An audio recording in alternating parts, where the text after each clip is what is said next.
let me introduce you to the Acura Integra.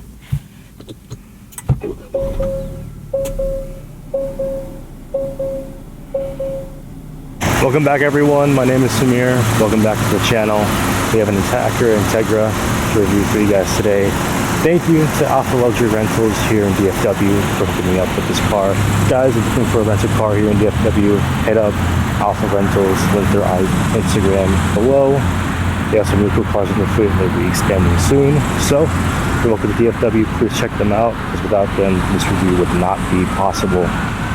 Alright, let's talk Integra.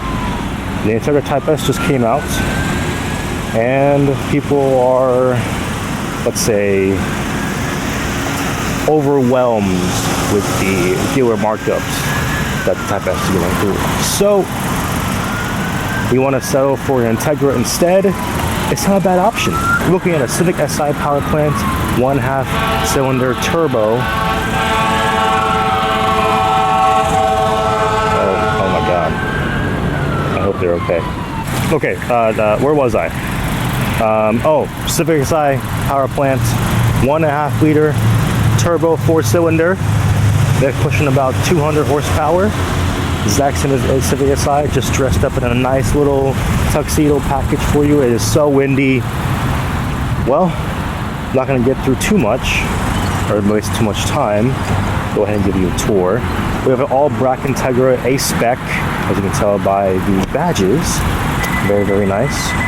We have 18-inch alloy wheels, all four, wrapped in very, very nice tires from Continental. As far as the interior, they're rocking a good old black interior, not this micro suede. Even though you don't get the micro suede, it's very similar. You have the red, just like the Integra Type S.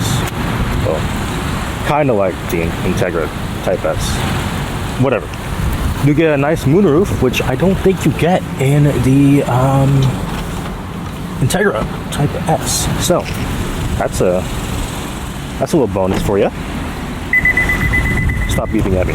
Okay. Back seats materials do transfer over. We're not none of that cheap stuff here at Acura. Civic is a different story. But we have very, very nice door cards. The aluminum door handle, although you don't get the transfer of the aluminum up top. So never mind, I was wrong. Acura, do better. I hate beeping.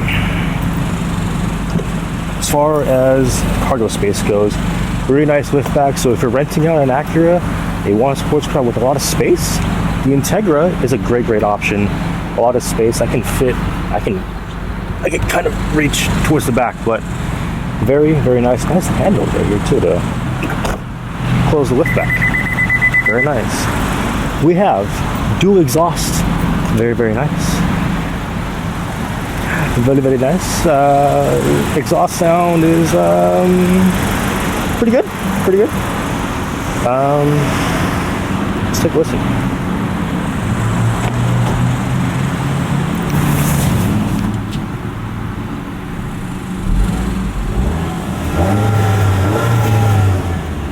Not bad. From a as far as other exterior things go, the tech spec doesn't provide much in the exterior, but we do have some stuff on the interior. The interior, you will get memory seats on the tech spec. The A-spec will not have that. We're also getting the micro suede materials in the tech spec as well. In the middle, with the leather on the side for bracing. On the interior, tech spec also gets the individual mode and dual zone automatic climate control. This is single zone for everybody. And it does get a 9-inch infotainment system. We get the 7-inch. No nav, just Apple CarPlay, which is all you need these days. Most people who are desiring rental cars do want Apple CarPlay, so Alfa, good on you for getting a car with Apple CarPlay. Now, on to the rest of the review. Let's get into some driving here. As far as other things in the interior, we have aluminum shift paddles, very nice, clicky. We're in the CVT, no manual, but if you're renting a car, most people will want automatic anyways. No wireless charging pad, which you do get in the tech spec package. It can kind of fit my iPhone 14 Pro Max in here. Might want to, you carry it vertically instead. We do have USB and a 12-volt port. I don't know if we have. No, that's all we have. We don't have any auxiliary or any extra USB ports back here. As far as visibility in the cabin, with that lift back, we get an extended view of the glass. So very, very nice.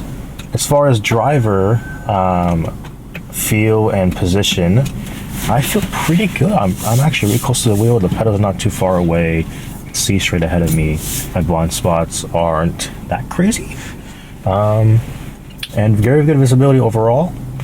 We do have some really nice textured trim over here in the center. In the Civic Si, it's all that grilled mesh material that glides all the way across. So we just have two excerpts here. It does feel nice, but it doesn't look that expensive. So they might have cut corners by doing that and pricing otherwise. No, I don't want to add a phone right now. No. All right, no more dilly-dallying. Let's go on a drive, shall we? All right. Seating position is great.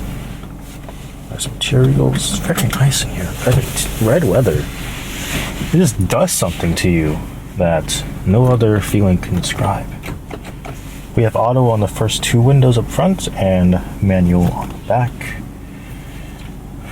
Let's get started in comfort mode. We have three modes: comfort, normal, and sports.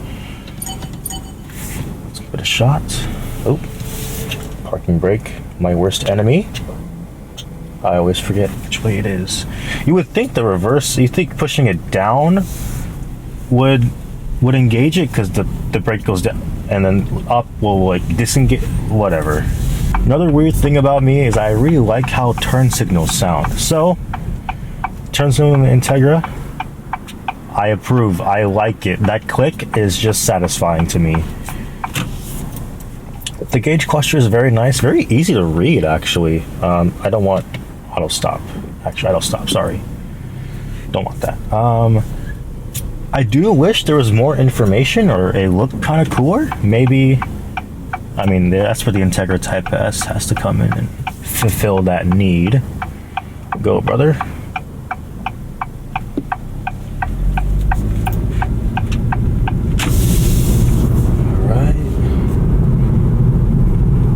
You would think with only 200 horsepower, the Civic Si Integra platform is not the fastest or the most engaging in the world, but it does pick up and go because it's not that heavy of a car. I mean, the Integra is a little bit heavier than the Civic Si, but overall it's still a light car by today's standards. Who everyone nowadays wants SUVs, crossovers, things of that nature.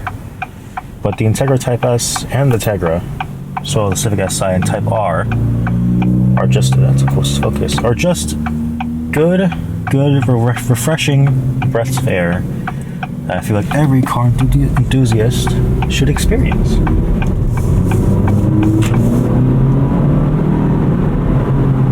See, it's not bad. I mean, it picks up and goes. The exhaust sounds nice. In comfort, it is a little bit sluggish to, get up and go. But overall, it's not bad. It's more than you would expect. And when you're lane departure, yep, car head lane departure is actually a really good system. On the steering wheel, we have volume buttons, seeking tracks up and down, very nice ergonomic touch buttons.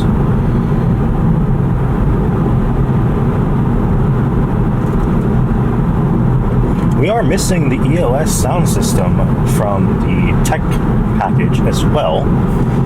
I don't want to add a phone. Okay. But it does have a regular speaker system from Acura. Since you are upgrading to the Acura version of this platform, I believe you should get a slightly upgraded sound system that is not below average in the market, in my opinion. But I guess, tech package has to do something, right? The brakes in this car are actually really, really smooth, but they're also quite responsive, so that's a good plus right there.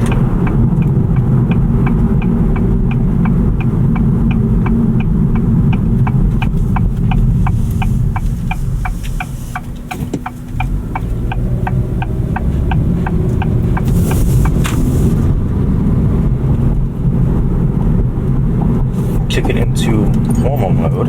Oop, comfort, normal, there we go.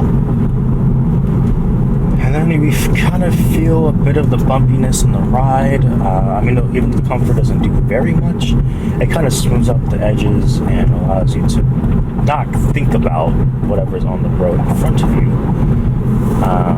As far as normal mode, like the driving mode, nothing too crazy here.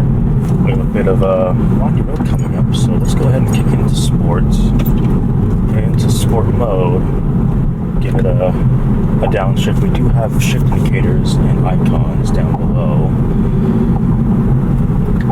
Downshift one more. One more time.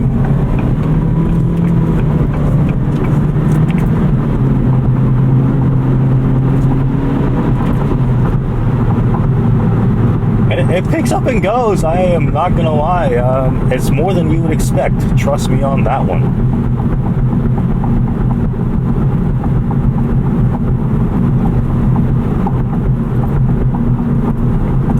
Throttle response,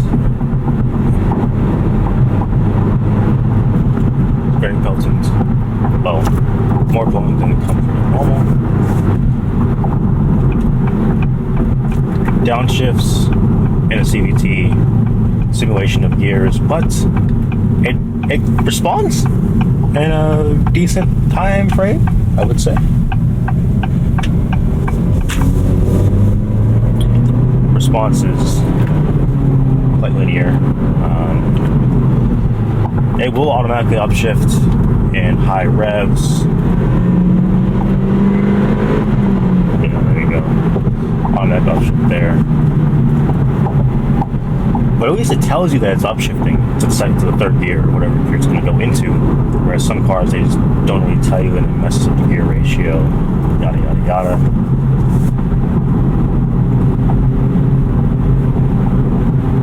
Steering in sport mode is a smidge heavier to give you a little bit more of an engagement and bite in the system.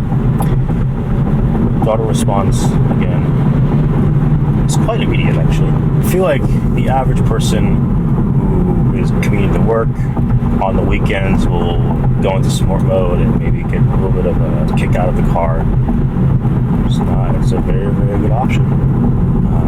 Along the lines of a Golf GTI, even a regular 3 Series or an A3 from Audi or BMW can compete, and this does undercut it slightly in price to the other German rivals and even the Japanese in some ways. Lexus does price their cars a little bit higher than the rest of the Japanese do.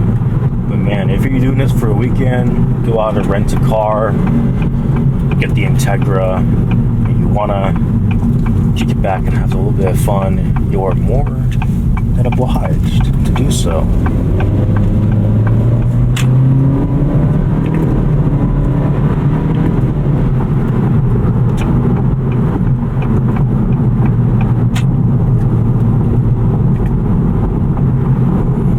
The age-old question, should you spend around 15-20 grand more MSRP for Integra Type S? Now the question is, should you spend the extra $15,000-$20,000 for, assuming you get around MSRP price for a Integra Type S? Should you buy it over the regular Integra? First of all, if looking at it objectively in the real world, the odds of you getting a Integra Type S at MSRP is quite low. These dealership markups are quite insane, even more aggressive than the Civic Type R itself. But imagine that you could get it at MSRP. You're sacrificing the ride, so you're getting a more engaging, thrilling sports car with not that good ride quality. It's not as soft suspension. I definitely think it's for different demographics. If you're looking for a sporty vehicle and you have the money, Integra Type S is a great option. If you're looking for a daily commuter you can have fun with on the weekends from time to time, that your wife or mom or parents will not get mad at, regular Integra does the job at a cheaper price, undercutting its competitors, which is amazing. So good job, Acura, on both the Integra and Type S. Very good platforms. Ooh. That was really fun. Thank you guys so much for watching. I really hope you appreciate the videos coming out. I really hope they're to your taste. And thank you again, Alfa, for letting me drive this car. It's such an amazing experience. Oh, man. I really like this car. I really do like this car. It's intriguing me. I originally want to get a GR86, and this overprices just by a little bit, but it's more practical. You have 4 doors, 4 seats, nice interior, luxurious ride, a little bit of that sportiness too. The GR86 gives you all the sport, a little bit of comfort. It's hard to choose, but definitely things for different people. Yeah, it's got me thinking. Well, thank you guys so much for watching this video. I will be posting a second video to this, hopefully showcasing the no talking portion of this drive. Thank you guys so much for watching. It's so windy. Let me go back in the car. Yeah. Thank you guys. And I'll talk to you guys later.